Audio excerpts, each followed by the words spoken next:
Baxın, siz əslində yaxşı bir mövzuya toxundunuz.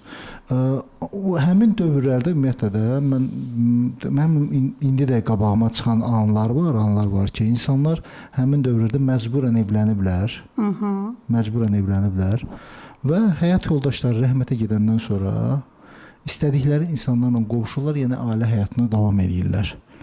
Yəni axı burada belə hallar da olur. Biz onun bəli müsbət cəhətlərini vurğulayırıq ki, həqiqətən müsbət cəhətləri var. Biz görmüşük, əslində mən ətrafımda da belə görmüşəm, amma digər hallar da var. Hansı ki mən rastlaşıram, deyirəm, belə də olurmuş. Yaxşı, bu hallarda necə, siz dediyinizdə necə düz toqquşmur axı? Toqquşmur deyəndə ki, burada ürək sözləri var. Məhəbbət var. Məhəbbət olan yerdə hər şey var. Bir var 10 yaş, 20 yaşında uşaq həmən məhəbbətlə evlənsin. O yavaş-yavaş yolub gedəcək. Bir də var 45 yaşında misal üçün bir kişi xeylağı gedir ailə qurur. Oranın məhəbbəti ilə buranın məhəbbətin fərqi çoxdur. Və ailədə cavanlar evlənirlər. Güya ki məhəbbət var. Güya ki məhəbbətlə evlənirlər. 3 ildən sonra bu məhəbbət hüceyrələrdən yoldur, çıxır, gedir. Məhəbbət sudur. Emosiyadır. Və yaxşı, nə ilə evlənməlidirlər ki? Yox, qulaq as. Evləndilər, 3 il həmən o məhəbbət var. O məhəbbət ərzində, o 3 il ərzində əgər bir-birinə hörmət eləyirlərsə, o məhəbbət başqa bir səviyyəyə keçir. Başqa dərin olur bunun mənası. Bir var, vücud sevilir. Bir də var, ürək sevilir. Ruhun sevilir. Ruhun sevgisi. Bu başqa şeylərdir.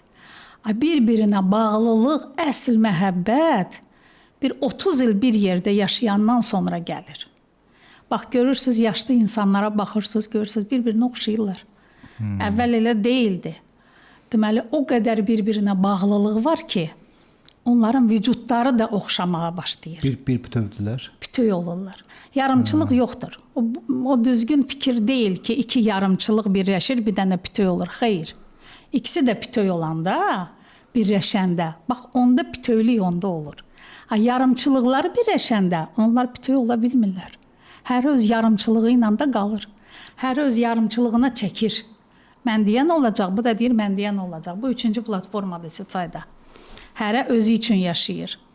Hərə öz istədiyini yeridir. O Nemetski şot deyirlər. Hər şeydə yarı bölüşürlər. Kafaya da gedəndə hər öz yerinin pulunu verir. Amma o bütövləşə bilmir də. Onlar bütövləşə bilmirlər. Ona görə ki, hərə fikirləşir ki, mənəm bütöv. Ancaq bütöv deyirlər. Əsas mənəm. Əslikər mənəm. Mən deyən olacaq. Hər egosu çox yüksək olur elə insanların və istədiklərini özləri üçün eləyirlər. Burada təmənna lazımdır. Məhəbbətdə təmənna lazımdır ki, verdiyi ala biləsən insanın.